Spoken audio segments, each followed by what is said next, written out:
visible or invisible, according to understood.com. So, despite wanting to work, people with disabilities are employed at a much lower rate than their peers who don't have physical or mental disabilities. So, the vast majority of people with disabilities are striving to work. In 2018, only 33% of Americans with disabilities participated in the workforce. That's around 3,300,000 people. Comparing that to the 70% of Americans without a disability, we are not tapping into a talent pool that has over 10 million people in the United States in it. So, audience relevance, this is important to you guys because I'm sure you have had a classmate or a coworker at some point, and if you haven't, you will in the future, who has some type of visible or invisible disability, which means they might not have a wheelchair or something that looks like they have a physical disability, but that doesn't mean it's not mental or impacting them in some way. So, the problem is that companies are unwilling/uncomfortable hiring people with physical or mental disabilities, not giving them the opportunity to succeed in an environment with other coworkers. So the evidence of this was in 2018, again, only 33% of working age Americans with disabilities participated in the workforce.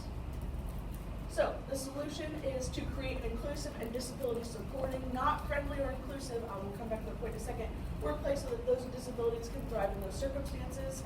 I know personally, when you do say that an organization is friendly or inclusive, that does not mean that they are supporting. It's just another example within the church, and this is just a generalization of sometimes in the church, is that you can say you are inclusive and accepting of certain organizations and certain people and how they affiliate, but that doesn't mean that they support it. So with disability supporting in the workplace, you are not only being friendly and inclusive, you are also showing, hey, we can provide these resources and materials for you so you can succeed with your coworkers. So the evidence that I have for this is personal. It is my grandmother who recently passed away in 2022, Miss Betty Pasternak. She worked as a paraprofessional helping children and adults with special needs for around 11 years, specifically working with a man with cerebral palsy named Kevin. And she basically kept an eye on him for, again, I think 9 years of that 11 that she worked with children, and still helped him up until her death, just helping him in the workforce and helping him actually get a job where he could succeed not only as someone with a disability, but succeeding just as much, if not more, than his other coworkers who also had disabilities as well, or who did not have disabilities. So for the visualization, what will life be like if organizations do adopt the solution? It'll ultimately create a more supportive and giving more opportunities to people and creating a more successful workplace environment, not only just for disabled people, but for your company as a whole. So next, I have products invented for people that were originally for people with physical or mental limitations, which are typewriters/keyboards, electric toothbrushes, good grips, which are like for potato peelers and stuff like that, speech and text and voice recognition apps, fidget spinners, curved cuts, which are those little divots that you can get stuff on and off, bendy straws and audiobooks. Those are all things invented for people with physical or mental disabilities that we would not have as people in our lives.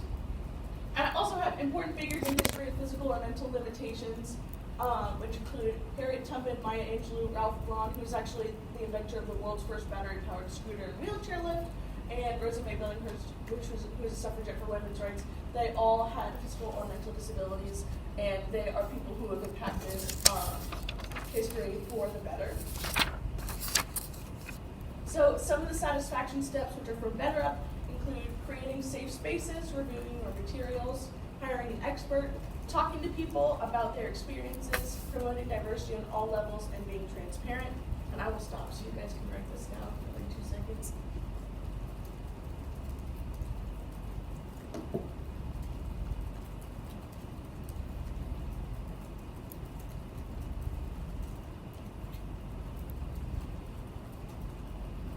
And I'm just going to talk about this for a minute. Over on the right is an example of certain adjustments or adaptations that someone, I believe his name is Roger Smith, he works in analytics, but the materials that he was needed to succeed in the workplace along with his coworkers who did not have a disability.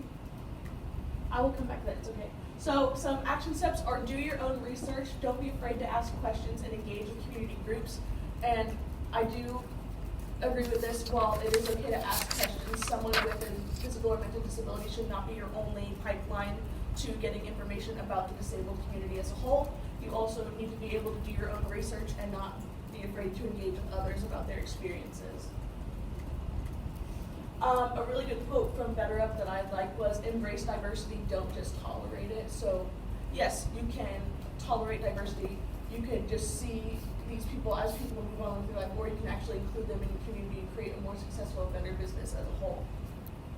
And then this is my works cited.